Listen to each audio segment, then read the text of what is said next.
Bienvenidos al podcast de Jesús Bernal en este día, el episodio número 4 ya en esta ocasión.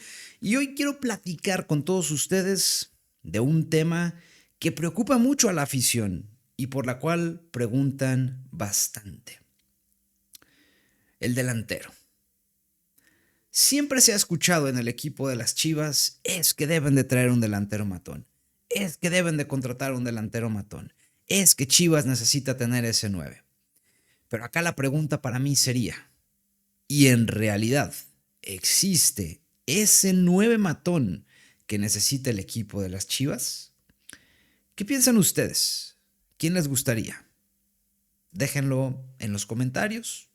Vamos interactuando entre todos y quédense para platicar largo y tendido del tema del centro delantero.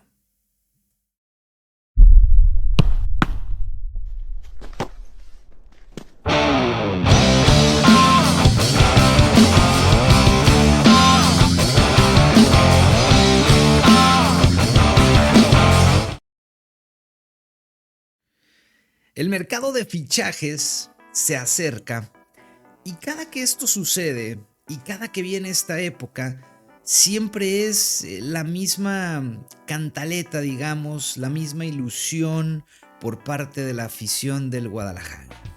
Contraten un centro delantero matón.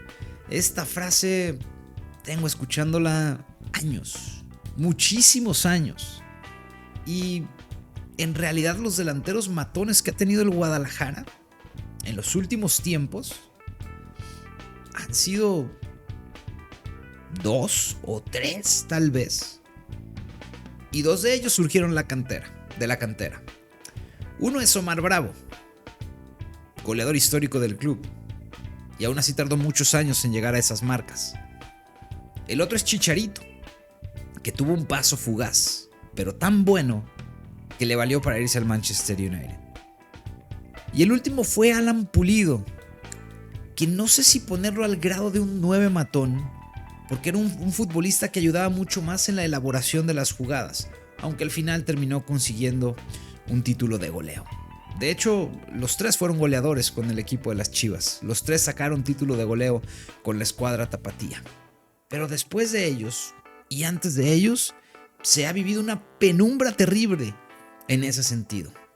Han pasado jugadores como Borghetti, como Oribe Peralta, Carlos Ochoa, y nos podemos ir más atrás con otro tipo de futbolistas en su momento que llegaron, Sergio Pacheco, el propio Gustavo Nápoles, que salió campeón con el equipo, Nacho Vázquez, Vaquero Jáuregui, y no pasa nada.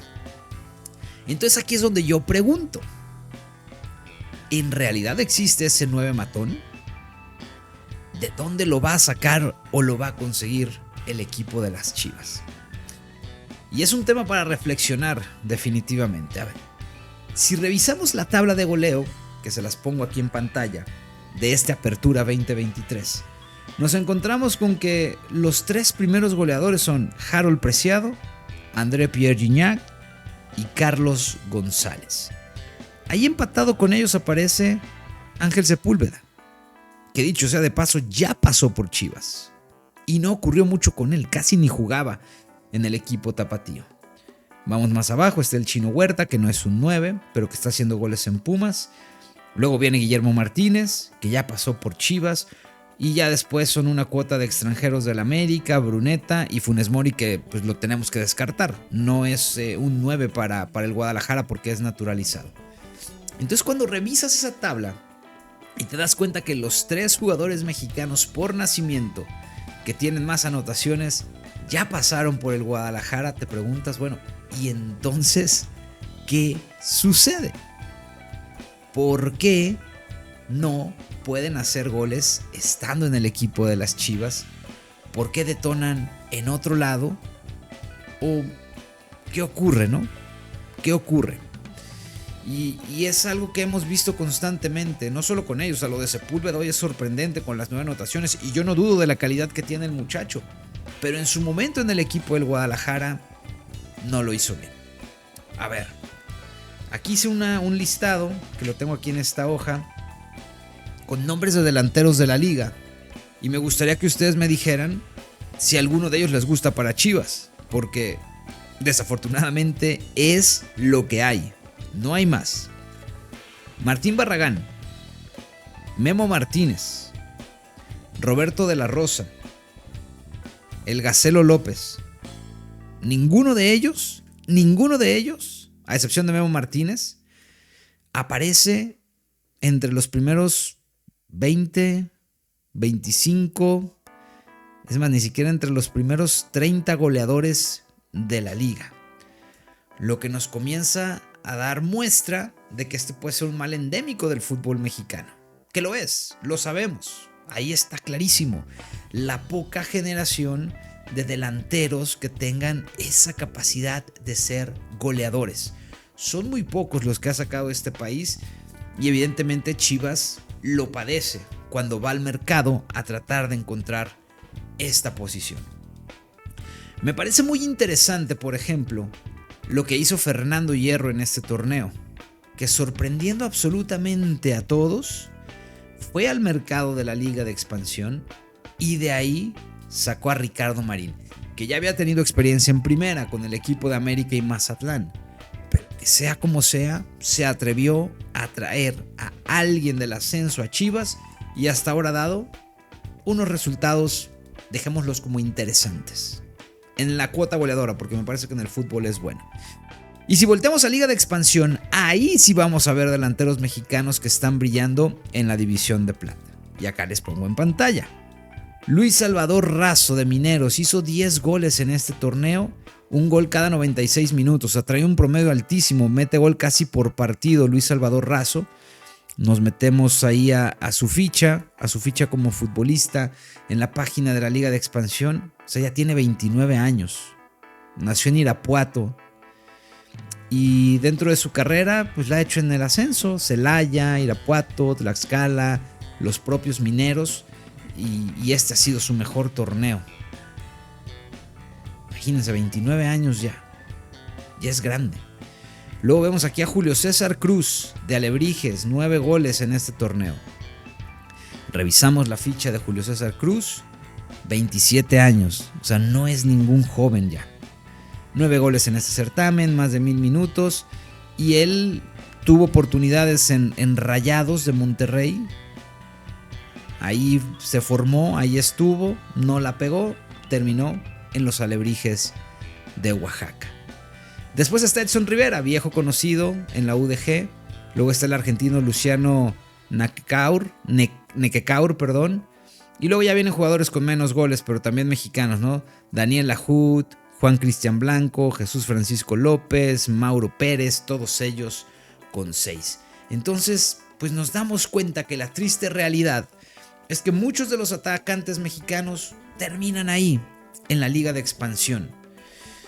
Pero también después de ver lo que ocurrió con Marín, a mí no me extrañaría en lo más mínimo que Fernando Hierro pudiera comenzar a pensar en el ¿por qué no ir a sacar a un futbolista de la Liga de Expansión para que venga a reforzar a las Chivas? Podría ser una alternativa. Insisto, esto en aras de esta búsqueda. Después tendremos que irnos a los que están en Europa, que esos ciclos son inalcanzables para el Guadalajara en estos momentos. ¿Por qué? Porque no vas a traer a Raúl Jiménez, que no la está pasando bien en Fulham, no ha hecho gol, juega bien pero no hace gol, y además pues con todo este tema de su pasado americanista es complicado pensar en él. Y mucho menos en el delantero más cotizado del fútbol mexicano, que es Santiago el Chaquito Jiménez, que le está reventando en Feyenoord. No es tu mercado por ahora, no vas a aspirar a él. ¿Qué pasa si pasamos a MLS? Hay dos, Chicharito y Pulido. Pulido ya te bateó, decidió renovar con Sporting Kansas City, que le ofreció un contratazo por 3 años que prácticamente le va a resolver la vida.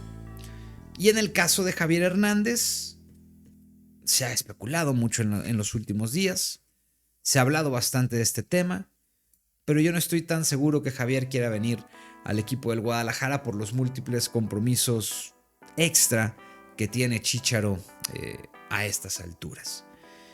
Entonces, si revisamos en realidad el mercado es limitado, es muy limitado. Y esta cantaleta de Chivas tiene que ir por un 9 y Chivas tiene que fichar un 9 matón. Bueno, díganme ustedes de dónde carajos lo pueden sacar.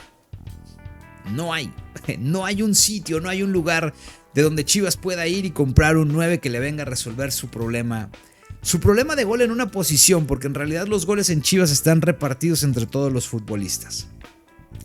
Para mí la única respuesta ante esta situación es la cantera. Y habría que comenzar a darle oportunidad y minutos a los jugadores que vienen ahí. Porque como hablaba al principio de este podcast, de los 3 últimos campeones de goleo que tuvo Chivas, 2 fueron canteranos: Omar Bravo y Javier Hernández. La excepción, Alan Pulido. Entonces creo que Hierro, Pauno, todo el cuerpo técnico deberían de comenzar a voltear a lo que tienen ahí y promover a Luis Puente y esperar el regreso de Macías, que ojo, a mí siempre me ha parecido un excelente futbolista José Juan, y creo que tiene todas las facultades para aportarle gol al equipo del Guadalajara. No podemos decir que no se han hecho intentos, tan se han hecho que hay un montón de jugadores que son delanteros y que Chivas posee, pero los intentos han salido muy mal. Ormeño, prestado a Juárez. Chuy Godínez, enviado al Herediano. Ángel Saldívar, prestado a San Luis. Daniel Ríos, ni juega en el primer equipo. Ronaldo Cisneros, pocas oportunidades, pocos goles. Estamos hablando de que hay un total de 5 delanteros que tiene Chivas y que no han funcionado. Tal vez los esfuerzos no se han enfocado de la mejor manera y por eso es este resultado que han obtenido con respecto a los atacantes. Pero incluso igual ahí en esos hay 2 de fuerzas básicas, Saldívar y Godínez. Entonces me parece que la mejor solución a todo este tema es que Chivas produzca, que Chivas genere y que Chivas tenga a sus propios atacantes. Lejos de tener que ir a buscar otros lados, porque ya vimos, no los hay. No los hay, o al menos no de la calidad y la categoría que un equipo como Chivas necesita. Por eso me parece, o yo preferiría, que el rebaño apostara por la formación de su propio talento. Bueno, ¿qué opinan ustedes de este tema del 9 matón? ¿Lo seguirán esperando para el próximo torneo o tienen que sacarlo de entre la cantera del equipo tapatío? Me gustaría conocer tu opinión, así es que ve dejando y deja ahí en el chat lo que tú consideres con respecto a este tema. Gracias por acompañarme en este episodio del podcast de Jesús Bernal. Hemos tenido invitados que ya entrevistamos, hemos ido tocando algunos temas. Ahí estaremos, variando un poco el contenido en ese sentido. Que estén muy bien, nos encontramos en la próxima. Hasta luego.